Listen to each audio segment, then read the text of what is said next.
coffee shops now is a new trend, and they're opening all over the place, and I think it really matters how you do it. Some people are there to make money. Some people are there because they just think it's cool. For other people, it has a deeper meaning. So you have all sorts of places, and I think it's just. I think each shop is going to attract the kind of people that reflect the owner's intentions and maybe spirit.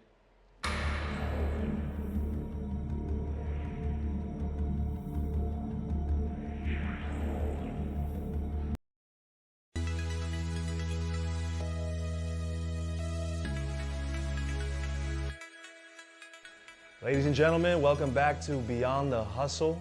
Today we have a very special rendition of the show. I'm here in Paris, in the heart of the Marais. Marais. I'm here with an amazing individual, visionary, coffee connoisseur, traditionally trained, self-taught as a photographer, but overall, I guess you can say, manifester of creative communities here in Paris. I'm here with Jeff Hargrove. Good to see you, sir. Thank you for having me in your photo boutique.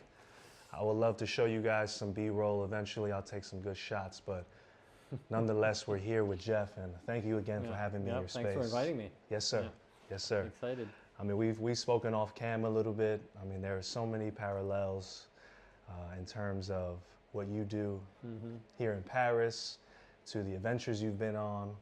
Of course, you've been in Taiwan before. Yes. This guy speaks Mandarin, Chinese, 一点点. French. 一点点, 对. 对, we'll have to put some subtitles. But I'm here with a fellow Taiwan brother. Yeah. So by all means, you know, comment any questions if you're Taiwanese about how is he in Taiwan. We'll try to get to the bottom of it in this episode. But welcome to the show, Jeff, and how are you doing? How are you feeling? Great. It's the new year, ready for some new adventures. Yes, indeed, 2025. I had the I guess you can say happenstance of when I first arrived here. You know, I was walking to the place I was staying over on, I think it's like 32 Rue, maybe 15 minutes from here, and I passed by your coffee shop, Fringe. And it just stopped me immediately because it's Fringe Coffee and photography, and I felt like that's something I never really put together essentially. And then I was in the store and I ordered a chai latte. I didn't make the commitment yet to get a coffee, but I ordered a chai latte, and then I was just hanging out looking at the little library in there. And then one thing that stuck out to me is in these photography books, you know, it looked like it was submitted by photographers around Paris, great books. They all had a little signature saying, "Thank you, Jeff," or "Jeff, you're a legend," or "Jeff," and I was like, who's this Jeff guy? And then of course, like I think a couple days later, I was walking here to, what's this market called essentially? Les Enfants Rouges. Les Enfants Rouges, yes, very famous market here, very known. I think most Parisians know this place. And then I saw the Fringe again. When I walked in, I had a feeling it was you. So I was like, are you Jeff? And then now here we are. So thank you again. And, well, thanks for making the step, literally. Yes, it's my pleasure. Coming in.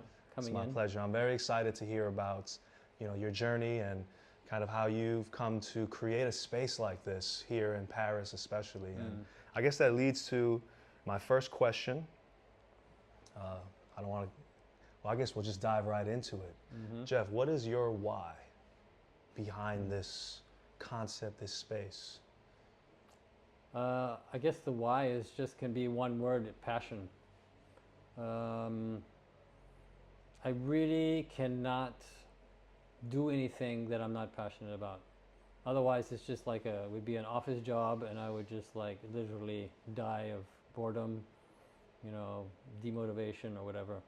So if I'm going to do something, and that's how I got into photography, that's how I opened a coffee shop, it's just because this is what I love, and it's who I am. And I think it's also basically, of course I didn't realize this when I started, but I started out just, okay, this is what I want to do, this is who I am. Right. And I just want to live my life like that. Yeah. Right. So that is the basic why is probably, and in other terms, is just doing what corresponds to me and not doing it because, okay, well, this will make money. I'm going to do this. It's the latest trend, so I'm going to do something like this. Even I have no feeling about it, I can't do it. Even if it's going to bring me, I don't know, millions or whatever, I probably wouldn't do it. You know, it's just a passion is what drives me. And I think that even though the rewards maybe are not immediate, but the rewards come later, a lot later, and they keep coming. Yeah. Well said. I mean, home run off the bat. I love that you kind of accentuated that passion aspect. That immediately reminds me of I think Rick Rubin has been doing his own podcast. He just said something so super similar to that, where it's just like, make art for yourself, create for yourself. Yeah, exactly. Don't worry about the audience. Yeah. Do it for yourself first, and ironically, you're doing a service to the audience. Yeah, yeah. That's okay. This is something that I've always felt is that if you create thinking you want to please this person or this audience or something like that, for me it's not going to be something pure. I'm more like a pure soul. If I do it, it's 100% me, and it's going to touch the people who have something similar. It's going to have an echo inside them one way or another. Maybe not 100%, but it's going to have an echo in them. And this is what I found out after years of having the coffee shop open, was the fact that, you know, these customers that come in every day, sometimes, you know, at the beginning you don't talk too much, and then you get to know them a little better, and after a couple of years, you know, everyone starts opening up, and you find out like they love jazz, you know, or something like that, you know, just like me, or it's just because the coffee was sort of like a door that opens up this dialogue between me and the people who love to go there, and who stay there and come back. Wow. Yeah. And I mean, that is a reward. And then, as you said, you talked about service, and I'm not talking about service as in serving a cup of coffee, but it's sort of like it's a service to the community, without any pretentiousness. Is that you serve something that touch people, and that sometimes when people drink the coffee, you know, it's good, it makes them feel good, and they want to come back, and you feel good because they're walking out that door feeling better. Oh, for sure. Yeah, and I'm not talking about a caffeine rush. Huh? Oh, for sure. Oh, for sure. I'm talking about just the experience, just the product. And Yes. one of the best compliments I ever had was I was the barista. I just opened, and this woman came in at the counter, stand up. She had a cortado. She drank it. Nice. Oh, thank you. It was very nice. She went back, and then before closing, she came back. And she said, "Thank you for this coffee. It just stayed with me in my mouth. I was savoring it all afternoon." That's like, amazing. yeah, That's amazing. yeah. And so Resonance. yeah, and that is what we're talking. I was talking earlier about rewards. For me, that is a reward, and it's almost a service to these people to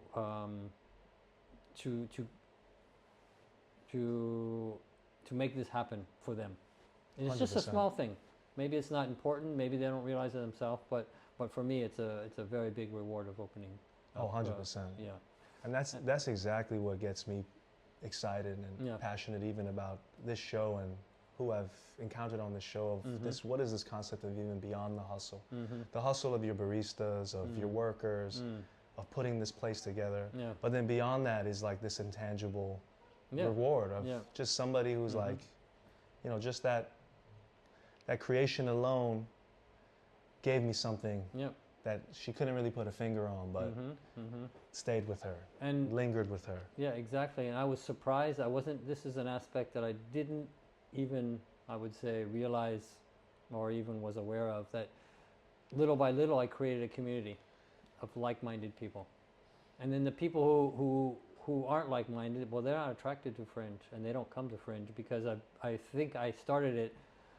I did have this concept of saying, you know, as a commercial photographer, I was like, oh, okay, you have to make compromises for the customers, you know. And I said, I want to open this place and I left commercial photography because I was sick of doing compromising for the clients. and so I'm going to do something that's in my image, you know, like take it or leave it, you know. Wow. And that's how I started Fringe, but I didn't know it would create a like-minded community. So not of just photographers, but of anyone who appreciates jazz, or, you know, I don't know, organic vegetables, or, you know, great coffee, or photography, or, you know, whatever other things that they get out of the vibe of the place. Yeah. Well, the vibe of the place is definitely palpable, because, you know, like I said, that first day that I passed by, it was like, oh, I got to come back to this place. And then finally, when I did come, you know, for people who are not in my brain, didn't see what I saw, the place was packed, right? The place was packed. And then subsequently, on the days that I've gone back, still packed. And it's like, there's an energy in there for sure of, you don't know who's sitting over there, and then come to find out, one of the, you know, I was participating in the art show that you featured, the Korean artist, what's her name again?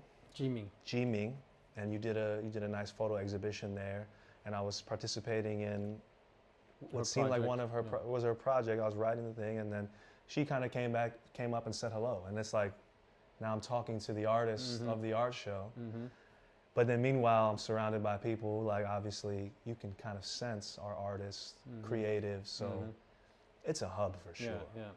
And when I'm talking about this community is that all these regulars that would still come in, and then they'd see the same people, you know, every morning, and eventually they start talking to each other, and now some of them are friends. Collaborating, I bet, co-creating projects. Exactly, and they met at Fringe, and you know, I have parents who've come back, and now they're on their third kid, you know, and I knew them before they had kids, you know. Oh my God, that's crazy. It's really great. Yeah. But that's again a reward, you know. Oh, for sure. Yeah. One of my favorite legends from Paris is the what was that time period in the early 1920s when Picasso, Hemingway, and Dali, they're all hanging out. What was that time period called? Do you remember? I know, I forgot too. I forgot. Yeah. There's a term for it, but that was kind of this. I think everyone knows this era. You know, F. Scott Fitzgerald. Yeah. They're all hanging out in Paris in the 1920s. You know, they're all in the scene together. They're even friends. But there's a famous photo of them together, and then there's a man in that photo that no one knows who that guy is, and come to find out, he's the owner of the restaurant that they all hang out at. Yeah. Okay. Yeah. And it's like, at that moment you realize, even the greatest artists in the world need a place to eat or get coffee. So I imagine there's something similar happening. I mean, maybe. Yeah, probably. But it really, I think it really depends. Nowadays, Paris is such a trendy place. You know, there's trends in photography that change, trends in fashion that change. Coffee shops now is a new trend, and they're opening all over the place, and I think it really matters how you do it. Some people are there to make money. Some people are there because they just think it's cool. For other people, it has a deeper meaning. So you have all sorts of places, and I think I think each shop is going to attract the kind of people that reflect the owner's intentions and maybe spirit. Right. Yeah, exactly. Yeah. Well, I can definitely sense you're very mindful, and there's an intention behind what you do. And you know, I have a question here for you where I'm curious, how do you balance mindfulness practices with ambitious goal setting to kind of achieve this holistic success in your, you know, personal and professional life? I don't. I think it just almost goes back to what we were saying at the beginning. I think I mean, when you're really doing, when it's really coming from the heart, from your soul, that is the mindfulness. Of course, you know, you have the administrative stuff. I don't think you're very mindful when you're, you know, paying bills or whatever. Right. But I mean, on the day-to-day thing, the decisions you make, I mean, it is already mindfulness, because I think you are doing it. There's a kind of, like, I don't know, unity with your inside and outside. if I was doing it just for like maybe commercial reasons, say, okay, this is the next drink that's going to be trendy in, you know, like 10 months we have to get it. I don't think there's any mindfulness in that. But when you're like tasting a new coffee from a new roaster and you're saying, okay, is this, you know, what do I feel about it? Are my customers going to like it? Do I like it? Do I want to put it on? I mean, that's, for me, that's a kind of like already a balance that's already in place because of the basic precept of what the whole thing is about. Oh, that's beautiful. That's in many ways. I know, again, I don't want to give credit to any subsect, but that sounds very almost Eastern philosophy with this aspect of yin yang and this balance. Yeah, because I think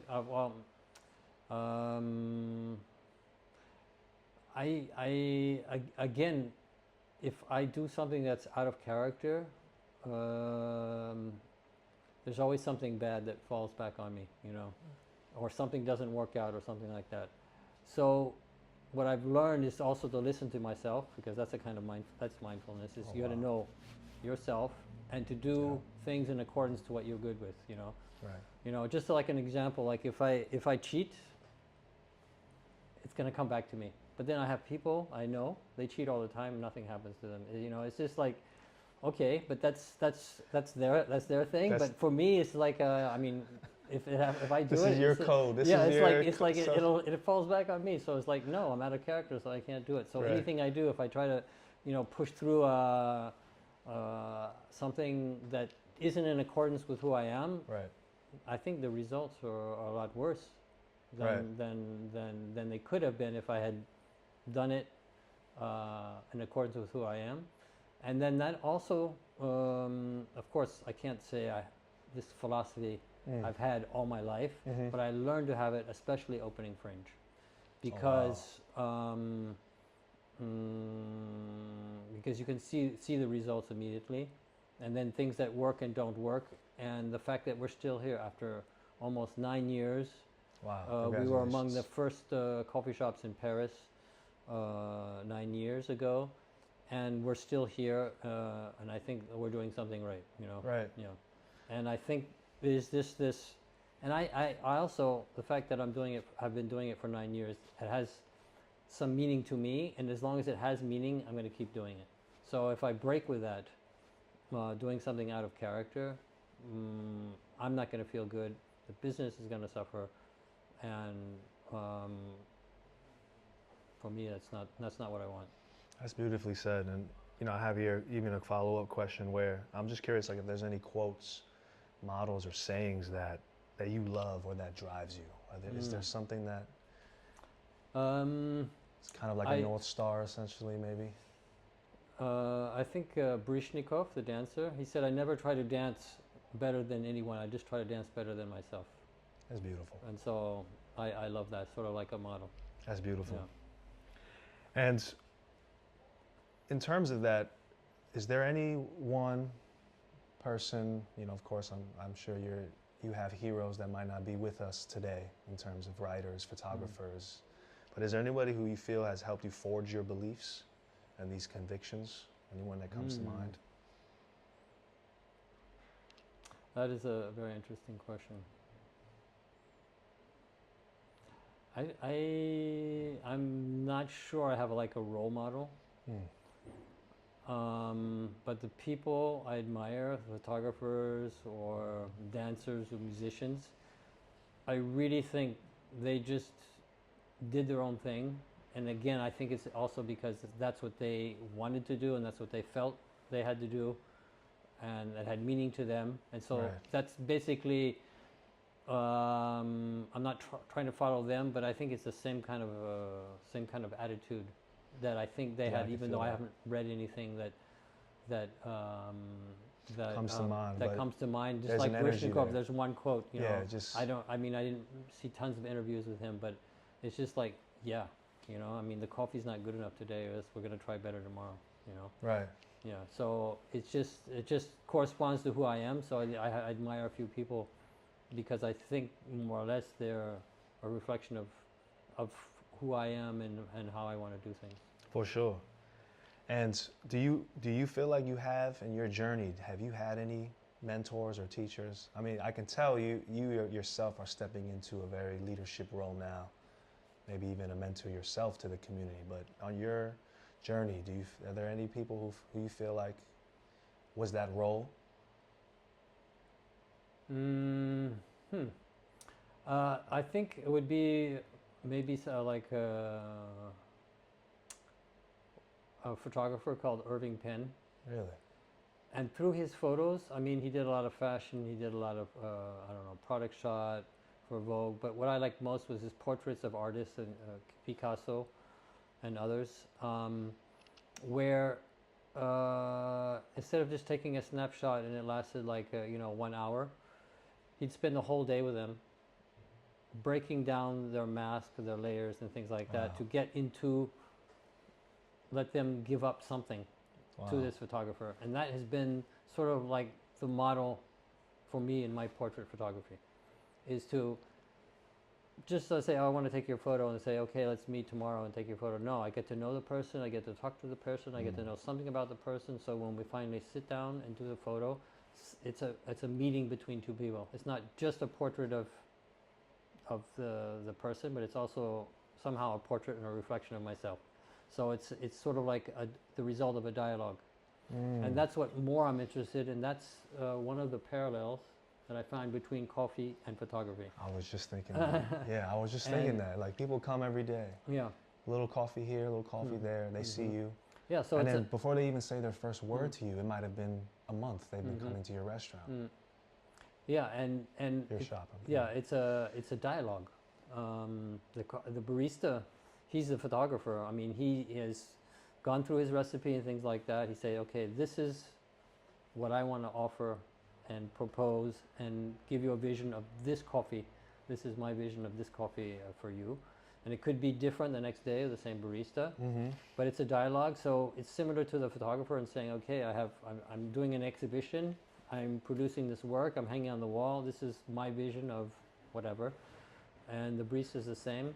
And as I'm a large format photographer, so I'm using tripods, heavy equipment, very slow, very precise, and you have to think about what you're doing. And the barista does too. Is it too acidic? Is it too bitter? Is it watery? Does it have texture? Things like that. And then slowly correcting, making everything so I can share this with my audience, who are the customers. Wow, and so there's a lot of parallel. So you can have, like, to go further with that, you can have two photographers taking the same subject. They will have two visions. Two baristas working on the same coffee, maybe even at the same moment. They could have two visions of this very coffee. And that is what is interesting, I think.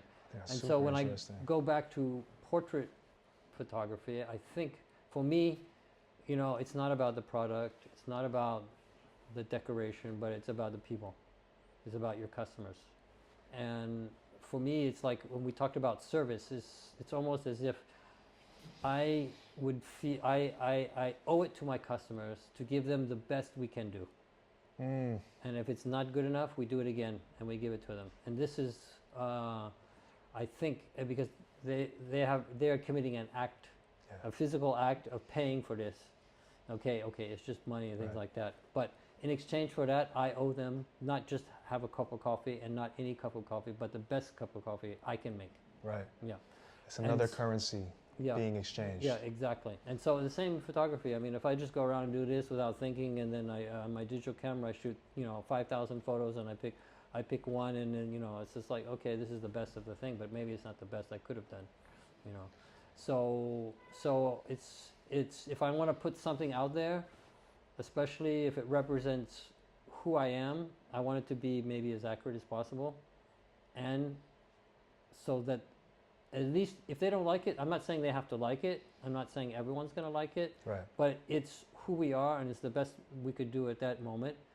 And that is my, contract with the customers, with my audience. Yeah. That's super, super inspiring, at least for me to hear that, because I love when people break their so to say mold or their typecast. And this aspect or this concept that a photographer and you know, of course we spoke a little off cam too. I think, you know, I've done photography as well, commercial photography. So there's always these little typecasts, but to think that you can take the element of looking intently and paying attention through the lens, but then bringing that concept over to the act of service, creating coffee. I think that's wonderful. Yeah, that's going back to mindfulness and things like that. Yeah, it's like you're just replacing the tool, but the person or the photographer is actually just an intentional looker or observer. Yeah, it's very interesting.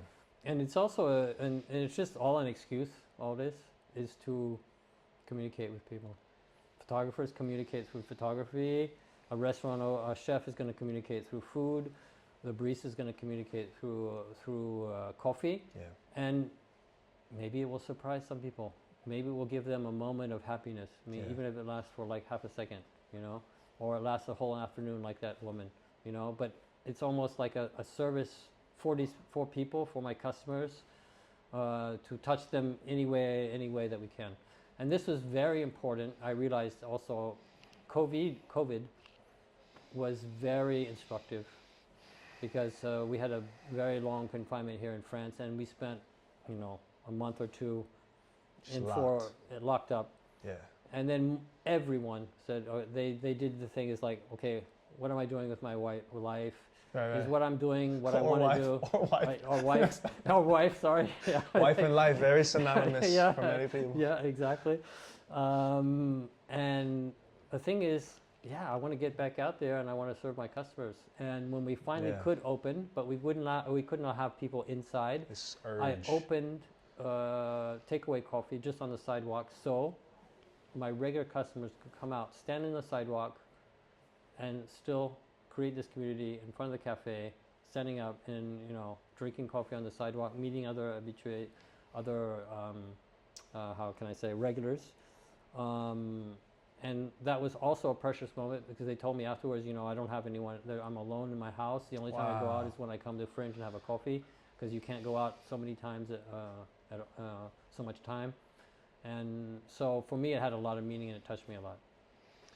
That's beautiful. I mean, that in itself is a big reason why I think, you know, 4 years later from COVID, we are seeing this surge in travel, this surge in we say IRL or in real life events, and this innate desire for humans to commune and get together. Yeah. And this is such a beautiful, at least for me, a beautiful thing to witness, because it's at the perfect time where we're in the crossroads of going super tech-centric or human-centric. And I think humans are really, you know, kind of revisiting what does it mean to be human. All of a sudden, we're asking these philosophical questions. That's funny you talk about that, because in this photo store, most of the photography is found photos from amateur photographers. And so what they are taking pictures of their life around them. Wow. And when you look at this, you look at, you know, a child riding the bike, you know, friends in a bar, people standing in front of their new car, you know, and it's like, okay, that happened like 100 years ago, but then you know, you walk out in the street and there's someone taking a picture of in front of their new car or whatever. I mean, it's like we're human, and the basic human aspects of being human have not changed in 100 years or maybe 200 years. I mean, you know, the clothes have changed, the cars have changed, the technology has changed, but what I see this is that we're still human in spite of, you know, technology and stuff like that, and we're doing the same things. Same things are important to us. Taking a picture of our kid on their first bike ride, it's an important memory. Taking a picture of our baby when they're born. Taking a picture of, like, you know, I worked hard for this new car, so, you know, I want to take a picture of it with my wife standing in front of it. And this is, this is really one of the big things that I realized, that, you know, the world has changed, but then, but actually we're still human and we're still doing the same thing, have the same needs, you know. I have to ask you, so this is, you know, of course I'm going to go off script a little bit, you know, as we flow, but I have to ask you, what do you think it is about humans that we do feel like we need to immortalize moments, or we need to remember them? Because that is so touching to think. And as I see the pieces you found as you're saying that, and you know, you're right. There are these moments of like humans, people, we did that. I did that. My child did that. And I want to remember this. Where do you think that drive comes from? Just, you know, philosophically. Philosophically? Or, you know. Well, that's okay. I haven't thought about that, but maybe the drive comes just from the fact that it's so important to us. We want to hold on to it. And a photo, even though that moment doesn't exist anymore, we want to hold on to it. Otherwise, it's just like air. You can't hold on to air, but you have this is that moment when my daughter walked for the first time. I have it on film. You know, even I can still remember it, but memory is also a funny thing. You know. Right. Yeah. So, but there you have an object. It's there. It existed, and maybe it's reassuring also the fact that you have something that captured that moment and recorded that moment for eternity. Because I think you know, I don't think we live in pretty much in a virtual world, and I think that tends to ask us a lot of questions, and that's why we come back to, you know, analog photography or old photo techniques and stuff like that, because all this virtual things, I think it's not very grounding for the human. So maybe we need to have that, you know, that object that says yes, it existed. Yeah. That's very well said. Definitely. That makes me start to think about, you know, of course, naturally, AI is, you know, a very prescient subject right now, and the output it's nothing that any human could keep up with. But of course, there's that whole other contrarian side that feels like, for the people who are afraid, don't worry, right? Don't worry, right? It's like the human is not going nowhere. The connection's not going nowhere. Yeah, exactly. Yeah. People will still want to, if in fact the value will increase. Yeah, exactly. As you have a unlimited demand of, like as you mentioned, digital or AI generated imagery. People are they want to go back to handmade. They want to go back to the physical substance or object. Right. Yeah. I think that then it's also about balance too. Right. I don't think we can live in a totally virtual world. Right. Because we're here. We have to be grounded somehow, you know, and so we need this sort of kind of things comes to counterbalance that, I think. Right. I was going to ask you though, on a, I guess, more optimistic note, what tools, services, or ideas do you wish existed, or maybe perhaps you're looking forward to?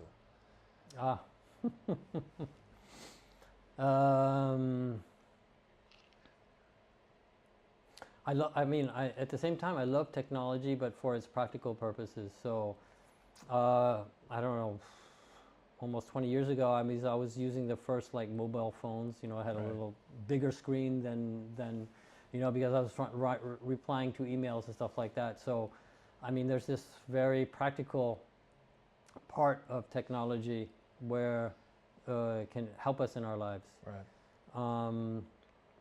If I have any specific ideas, hard to say. Hard to say. Not hard really. To say. Yeah. And I'm not into like a robot doing coffee. Yeah. Right. That question did pass through. I was about to say, would you put a? But again, it's like the barista is interpreting the coffee. I mean, maybe a robot can do that sometime, but I just believe that there's got to be a human involvement in a lot of parts of our life, but in other parts maybe it's not necessary, you know. I think human touch, you know, of course there is all like what's driving this craze is like these the Turing tests, these tests that these AIs are surpassing, or you know, there's great examples of like, you know, a chess master can't beat an AI, no way, but we still tune in to watch the two people play chess. Yeah. And it even makes me think about simple tasks around the house of like, if I was to move my refrigerator out of the cubby, there's so much things that are happening, like so much sensory touches, and like you got to be gentle but strong, that I feel like it's going to be a while before an AI or a robot can calibrate and then now coming to baristas of like the touch, or even chefs or mixologists. It's like, and then you made a nice style of Korean style coffee, and then I'm sure there's Japanese style, and like there's these styles where it's like it becomes a martial art. So I think that's the essential question. Can robots become artists one day? Yeah, but maybe, but but for the moment, for the moment we're good. We're chilling. You will not. I can't think of anything that it would. I guess, yeah, but I think it's classic to say, anything that has the repetitive tasks that you have to do. Okay, if I had a robot doing dishes, Right. Maybe. I don't know if I need someone to do dishes. I mean, if I had a robot that would be careful with my very expensive, tasting glasses. Right. I would totally accept. Right. But you cannot touch the coffee. Right. Yeah. That's funny. Yeah. One day, Optimus free, Optimus untouched coffee at Fringe. Yeah. As we go into the energy section of this talk, I'm curious, how would you define, let's say, creativity, energy, and art? How would you define those? I think it's immediately I want to put these in like relation to each other. And I was saying, does creativity become before energy, or does the energy become before creativity? Because I think it's sort of like a circular thing. When you're creative, it's a drive. It gives you energy, but then again, you have to have energy to create. So speaking, I would put. I mean, creativity is again. I go back to the original concept. It's something that I'm creating, that has meaning to me. Right. And so that is why it's very difficult to criticize artists. I mean, they did it sincerely, I hope. So if you don't like it, and most people say, yeah, it sucks or something like that. But so it's kind of hard to say, he's a bad artist or good artist as long as he's like sincere in what he does. Right. So I think creative is more something that's you're following your heart, whatever your heart tells you. And that, I think that creativity gives you this kind of energy that you do not find elsewhere. It's not the same kind of energy that you have when you had a good night's sleep, or 10 cups of coffee, or something like that. I guess you would say it's almost like a kind of like, I don't know, calm, constant, nourishing energy. When it comes about through creativity, and the other one was art. So you can ask yourself the question: is all creativity art? What is art? That's a very profound. That might be a podcast question in itself, right? Yeah, but like you can say the art of coffee, the art of photography. It's not the same thing as photography is art. So usually, when you say the art of something, it's like you've attained a certain kind of expertise in that. And I guess people could compare it to an artist's, gesture or something like that. You have it down, the technique and stuff like that. Right. But I think for me, art is a lot more than just technique, and I think for a lot of people. But very difficult to define exactly what art. Very fair. What art very is. fair. Yeah. And again, it goes back to why I think you're a very unique entrepreneur, because you're coming from an artistic background. So I love that there is a sensibility that, even in some of my interviews, guests, or experience, you do see a divide between entrepreneurship, business-minded people, and creative, artistic people. Yeah. And the fusion is often very surprising and very intimate, because you're coming from a sense of this awareness. So I think that is very, very spot on. Yeah, I think you said the right thing, intimacy, because it is intimate, because you're creating something from what you believe in, what you want to express, what comes from, you know, deep inside. So it is an intimate thing that you're sharing, just Right. as, you know, artists would share something that they've done that comes from someplace intimate inside them.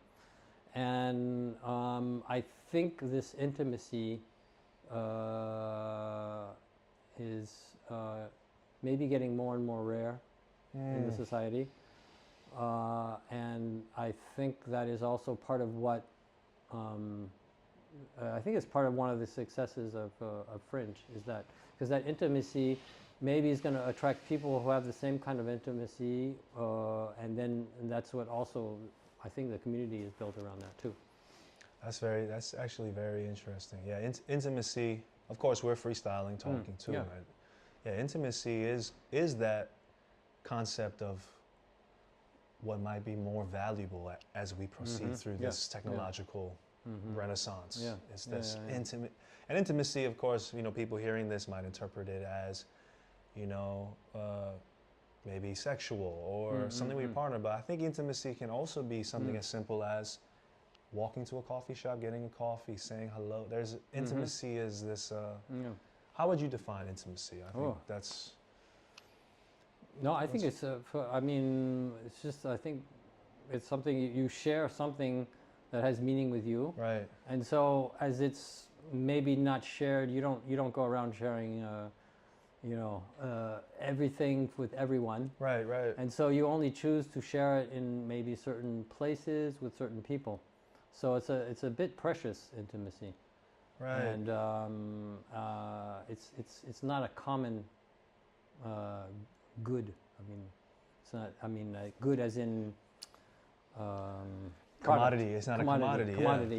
Yeah. A goods. You know, yeah. It's something more precious, more rare, and I think that has value in itself. No, 100%. My next question following that is just, you know, what would your version of transcendence be? And I feel like there's a relation to intimacy because that's like almost like a window to something beyond the everyday or the mundane or the commodities. And intimacy might be the peephole to this version of transcendence. And something I've explored on the show is what's the, you know, Maslow talks about like self-actualization being the top of this hierarchy, but what's the other side of that coin? Is it perhaps enlightenment or these concepts of nirvana? Or what are your take on that? What do you believe transcendence might look like or might feel like? Have you felt it yourself?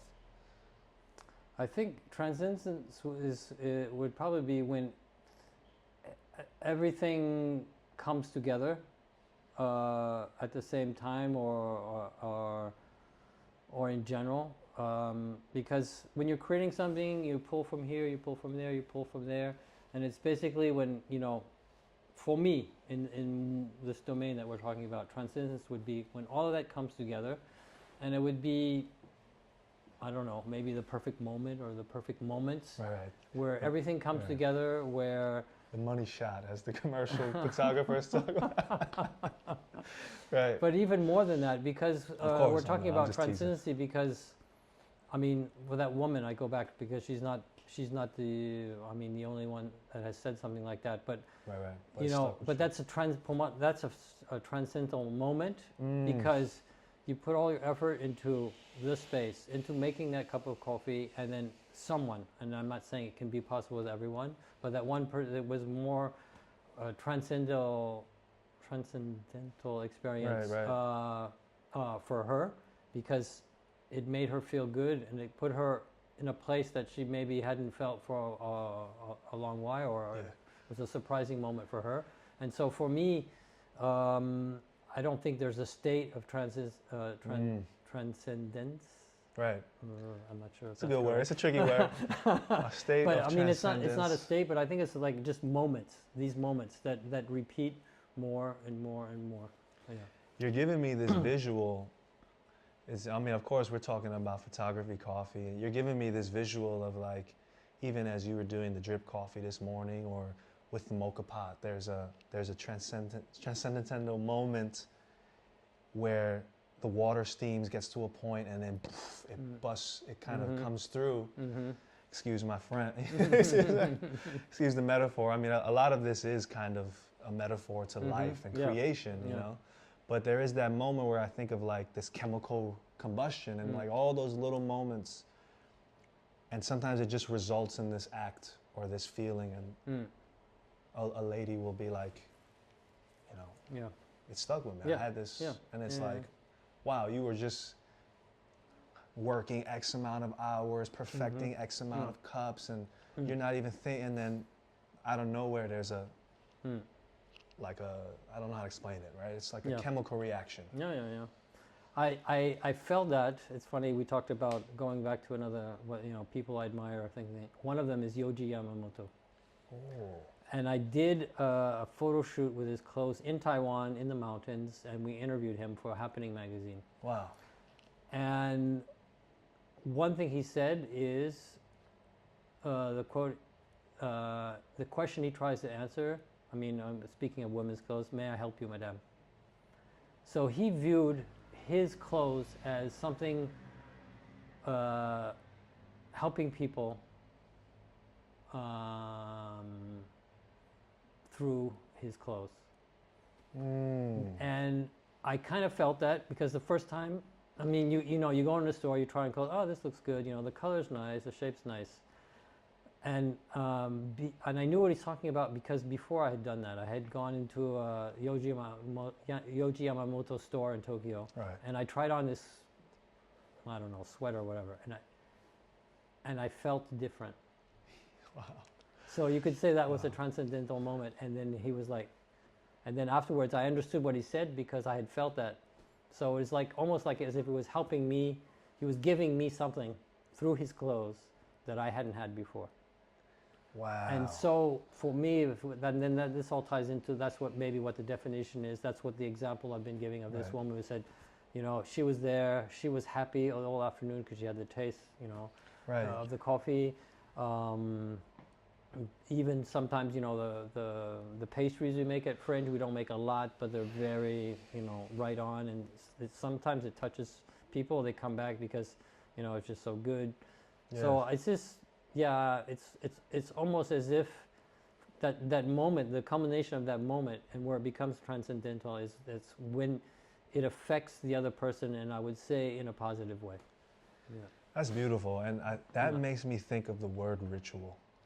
You know, even as you speak about that story, I can only imagine the energy with a creator to creator. You guys are, you know, chopping it up, especially someone like that who almost makes me think about just the tradition of like fitting and armoring your men, and like you putting on that and like feeling like, whoa. And then now going back to coffee, and so this word of ritual comes to mind, where it's almost like it's in our DNA, this ritualistic, this tribal experience of, you know, here's your first concoction, your elixir to elevate you. And here's the clothes that was made by the craftsman in that village. What's your take on ritual?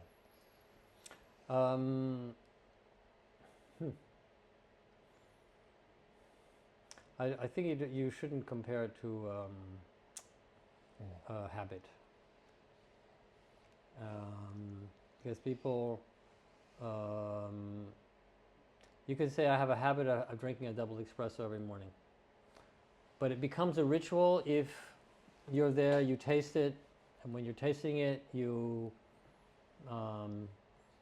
feeling, okay, you're feeling the taste, you're feeling what it does, you know, as it goes down through your mouth, into your throat, you know, down your esophagus, and you're in that moment, and you're living that moment to the fullest. For me, that's more like a ritual, and not just a habit of, okay, take a double shot, you know, go to work. It's meditative almost. It is a presence. And it's funny though, coffee can be that way, and I'm going to probably shoot myself in the foot, but I think tea is a little bit more, I would say, ritualistic than coffee. Maybe just because it's older. Right? I don't know. I don't know. This is older brother. Someone told me coffee is for men. Tea is between you and whatever you believe in. Wow, that's a little quote. That's a good one. Yeah, and it's because for me, I don't. It's funny. I don't drink tea outside of my house. Even if there's a place that has good tea. Intimacy. Yeah, it's intimate and it's more, I would say, maybe spiritual. I don't know why. Maybe it's softer, less aggressive. The tea. And coffee is like, it has that, because of the caffeine, maybe it has that energy or whatever. Right. You go and have coffee with someone. Right. I never say, let's go and have a tea together. Let's go and have a coffee together. I don't know. But okay, That's this is me. But maybe in Taiwan, people are going to go to the tea master and have tea and stuff like that. I was about to say. But I was about to say. Speaking of tea, let's talk a little bit about your time in Taiwan. But it's just me. I feel it's more like a quiet time when I want to drink tea, because tea is also a lot more, I would say, a little bit more subtle. I don't know. It's just a personal thing. I think that's a great take. It's a great bit, right? That's a great bit too. Like I never tell my boy, you want to get some tea together? I know what you mean. So back to tea, and like I know you mentioned off cam, you went to Taiwan, and tell me a little bit about that trip, because I do sense a lot of travel in you. I sense that you're very well traveled. I sense that you do draw from some very diverse experience and influence. And of course, I'm half Taiwanese. You're basically my Taiwan brother. You spent time in Taiwan. How did that trip come to play? And I know you did mention to me there was a photographic portrait project that you. Yes. I was doing portraits of artists in Paris, and when I went to the Pompidou Center and other art galleries and stuff like that, at the time I saw a lot of Chinese names. I didn't know anything about China, didn't know the language, and I say, what's going on here? And then so I did some investigation. And I guess, and then we're going to tie in Fringe, because why did I name it Fringe? Because Fringe in English has this meaning, it means on the side. It's not something that fringe, being on the fringe is not following the trend or anything like this. It's something that happens on the side that is not really common and stuff like that. And so I guess these Chinese artists, and I didn't know if they were Taiwanese or mainland China, were on the fringe of the Parisian, and I like this kind of like a spirit of rebellion, community or tribe. You could say like an urban tribe. I mean, it's just like a group of people. I mean, just in this case, they're artists and from China or Taiwan. Nice. And so there's just sort of like a subculture. That's crazy. And even at the time when I opened in Fringe, the coffee shop is not like in the U.S. or in Taiwan or in Tokyo or New York. It was really just a handful of passionate people doing coffee. And when I started, there's maybe not even 20.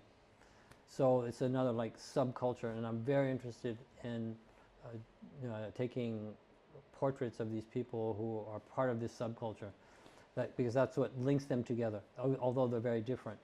So I did an exhibition in Paris of portraits of Chinese and Taiwanese artists, mostly painters, exhibited in a gallery. Wow. And I think one of the Taiwanese artists was a member of a gallery in Taipei, and the gallery invited me to Taipei to take portraits of their artists. Wonderful. And so I did that, and one of the things that I wanted to do, because up at that moment I was printing all of my own black and white, so I wanted to find a lab where I could do that myself if anyone had like a lab in their, I don't know, in their bathroom or whatever. Right. And so someone who I knew here recommended a photography professor who had a frame shop and who had a dark room on the top floor. Nice. So, and I was able to use his dark room, and then I also met young photographers, Taiwanese photographers who were working for him. So that's how I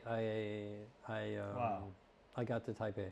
That's beautiful. I mean, it wasn't, like I said, it wasn't even on my, Right. it wasn't a plan. I didn't have a plan to go there. You'd be surprised. Taiwan has this strange, like magnetism. A lot of people I've met who ended up in Taiwan didn't plan to end up in Taiwan or Taipei. Yeah. And when you did get there and immerse yourself there, what was your experience like? Like you said, I love to travel. I love discovering new people, new cultures, and but no, as a young photographer, I was actually inspired by the mountains in Taiwan. Wow. And I also noticed that the mountains are crisscrossed with little paths. Like you go to Yangmingshan in Taipei, you can always follow these paths. Sometimes a dirt path, sometimes a stone path through the mountains, because I think the Taiwanese love to hike and stuff like that. Then there's also the farmers that create their own paths through the fields and through up and down the mountains and stuff like that, because I feel it's kind of mixed, And that inspired me to do a landscape project of taking just paths in the mountains, and it eventually led me to go around Taiwan doing that. Really? So that's what made me stay longer in Taiwan. Did that have a show yet? That I did that show in a small gallery. We might have to bring that back. We might have to bring that back. And I did. I had a small gallery there, and then that led to a photo foundation asked me to do a subject on Taipei, anything I wanted, and they would support me for a year. Wow. So I considered many things, and one thing I chose was Hongbao-chang. It's these red envelope clubs, where mostly frequented by soldiers that had fought along Chiang Kai-shek when he came back from China to Taiwan. And the women would sing these old, like mostly melancholic songs, like the classical, blues, almost, like from Shanghai in the 20s and 30s. And so I did a project on that for a year. And after that completion, I did an exhibit in Chengping, Tunnan, which at the time had a huge gallery underneath. Now I think it's their music, you can buy CDs. And that attracted a lot of people. And then after that, I got an exhibition, a personal exhibition at Kaohsiung Meisuguan. Nice. Yeah. So it was the portraits of the artists, the landscapes, and the Hongbao-chang. That's really cool. You got me thinking about doing a 3-in-1 show, a little recap. So, as you know, I'm in the art industry out in Taiwan. So, what a story! So fantastic. I mean, again, it wasn't a plan. It just things maybe just go with the flow, and because it all aligned with what I wanted to do and express, and then I got into advertising. Wonderful. In Taiwan with art directors there, who then went to China, in advertising agencies, and I followed them there just for the commercial. Yeah. Wow. So Taiwan has been a huge inspiration. Portal almost. Yeah. Well, thank you for for spending time and really channeling and communicating those stories from that region, and even myself, I've come to identify more with my Taiwanese origins, and it is a very special, magical, wonderful place. I think that for me, the people are very, very, very special, and for me that is Taiwan. It's the people of Taiwan. I mean, you can't say Taipei is a beautiful city because it's not, but there is so many interesting, fascinating things to explore and discover in Taipei, and especially the people. Right. The people are really, really very touching and touch me a lot. And I still have very, very good friends. That's wonderful. Taiwanese friends. Well, we hope to, I hope to essentially bring you back one day, hopefully, and, kind of have a reunion. With Taiwan. If you're from Taiwan, if you want to see Jeff back in the, back in the city, make sure you hit those comments. So as we go into I guess the latter part of our show, there's one question that I have. It's a fun question, kind of leads into what I mentioned before about this spiritual aspect, which is well, here's the question: YOLO or YALA? You only live once, or you always live again? Ooh.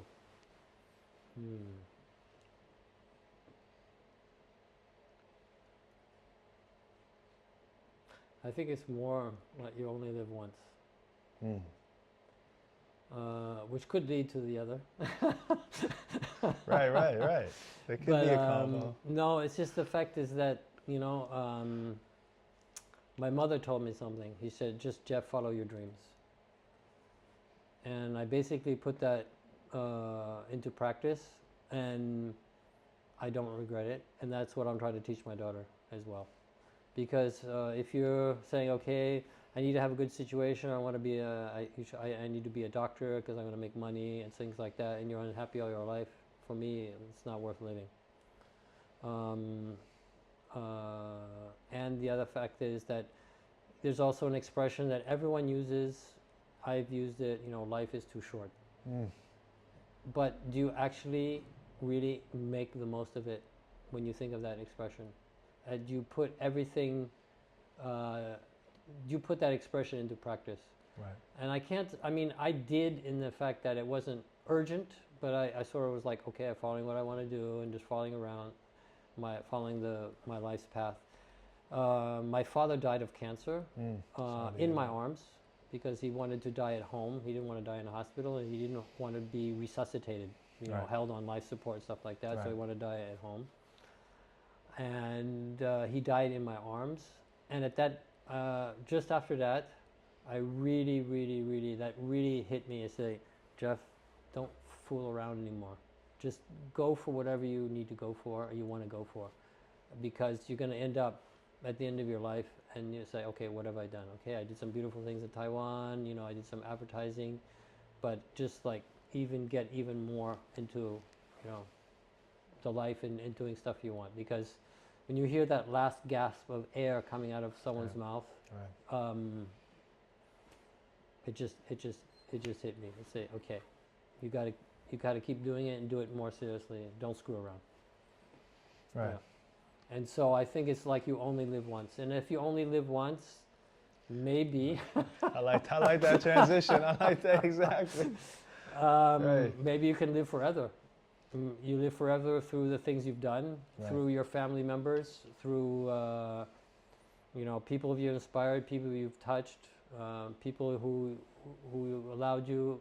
Who you allowed to have a transcendental moment through your coffee, through your photography, or whatever. Even through conversation.